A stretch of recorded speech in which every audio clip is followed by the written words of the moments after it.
তাই আমাদের গলার জোর যথেষ্টই ভালো মতন থাকার দরকার, বরং একটু বেড়ে যাওয়ারই কথা আর কি।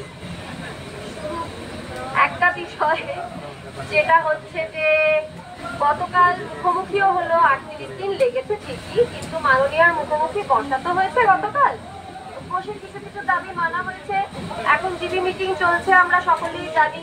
সেই মিটিং থেকে আমরা জানতে পারবো যে আমার ব্যক্তিগতভাবে যে প্রশ্নটা এখানে বসে আমি বলে দিচ্ছি, এটা একান্ত আমার ব্যক্তিগত প্রশ্ন, এর দায়িত্ব কারণ নয়। এই প্রশ্ন আমার একার প্রশ্ন। যদি আপনারা সহমত হন তাহলে আপনারা সহমত হবেন, না হলে হবেন না। কারোর এটা এই প্রশ্নটার জন্য কারোর দায় নেই, না জুনিয়র ডক্টরস ফান্ডের দায় আছে, না জনগণের দায় আছে। এটা আমার প্রশ্ন যে মিটিং এ এই কথা মেনে নেওয়া হয়েছিল যে ডাক্তারদের যে 5টি দাবি, 5 দফা রয়েছে, সেই সবকটাই খুব যুক্তিসঙ্গত। আমরা এটা জানতে পেরেছি ডাক্তারদের প্রেস রিলিজ থেকে যে মাননীয়া বলেছেন, এজন্য আমরা খুব খুশি যে মাননীয়া বলেছেন আপনাদের 5টি দফা অত্যন্ত যুক্তিসঙ্গত, এবং যুক্তিসঙ্গত বলেই আমরা এগুলো মেনে নিচ্ছি দেব।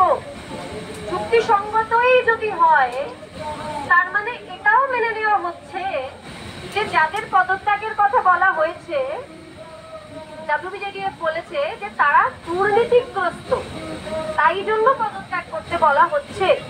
সিপিও তার মধ্যেই পড়ছেন। মানে কারণ তো এটা শখ নয়, মানে আমার না ওনাকে দেখতে ভালো লাগে না তাই একটু ওনাকে সরিয়ে দিই, এরকম তো বলেনি। মানে দুর্নীতিগ্রস্ত বলেই তো পদত্যাগের কথা বলা হচ্ছে, তাহলে কেন বলবে? খেয়ে কাজ নেই নাকি? ডাক্তাররা পড়াশোনা করতে চান এবং ডাক্তারি করতে চান, ওনাদের কোনো শখ নেই এখানে বসে বসে আন্দোলন করার।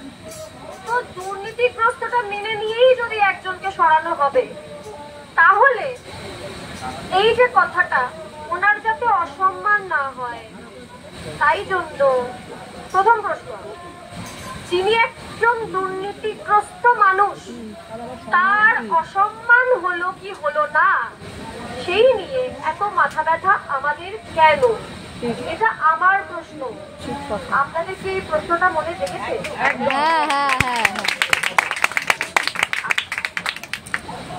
তাহলে বুঝলাম আমার প্রশ্নটা খুব একটা ফেলে দেবার মতো নয়, কেননা অনেকেরই মনে এই প্রশ্ন জেগেছে যে দুর্নীতিগ্রস্ত মানুষের সম্মান হবে না অসম্মান হবে, সেই নিয়ে আমরা কেন মাথা ব্যথা করবো।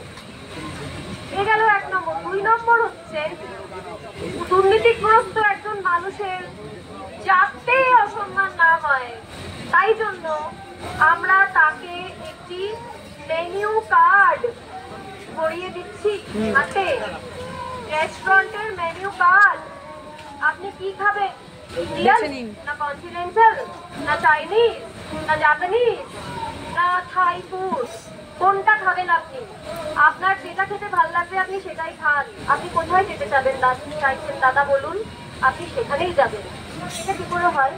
এটাও আমার প্রশ্ন। এটা কি আপনাদের প্রশ্ন? একদম। তো আমি ভাবছিলাম যে একটা মানুষ যদি দুর্নীতিগ্রস্ত হয়, তাকে যদি আবার চয়েস, প্রথমত সে কোথাও কেন থাকে? আমি একদম আমার সাধারণ জনতা হিসেবে বলি, আমি তো অভিনয় করি, আমি রাজনীতিটা প্রথমত আমি আকাশ, রাজনীতির ব্যাপারে বুঝিই না। যারা ভাবছেন যে আমরা সব টিকিটের জন্য বসছি এখানে, পাবো বলে বলছি, সেটাই লোকজন বলছে। আর ডাক্তাররা বসছে চেয়ারের জন্য, মানে মেধাবী ডাক্তাররা, তারা পড়াশোনা করে পরীক্ষা দিয়ে তারপর নাকি ফাইনালি তারা চেয়ারের জন্য। আসল কথাটা কেউ আর, সরি তোর কাছ থেকে আমি মাইকটা একটু নিয়ে নিলাম, যে আসল কথাটা হচ্ছে চেয়ারে যারা বসছে তারা বসে বসে যদি দুর্নীতির জায়গায় এমন টেনশন তাদের হচ্ছে যাতে চিকিৎসাটা হতে পারে, তাই সেই ডাক্তারদের কাছেই যাচ্ছে। আবার এখন তারা বলছে তারা নাকি চেয়ারের জন্য যাচ্ছে।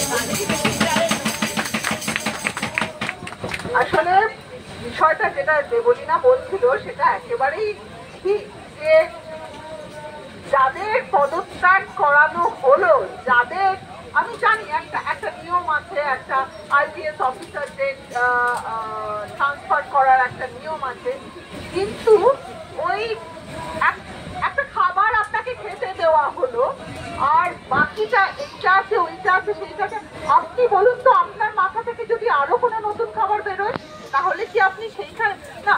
এটা তো মানে সামার ভ্যাকেশন বা উইন্টার ভ্যাকেশনে কোথায় যাবেন সেরকম তো বিষয় নয়।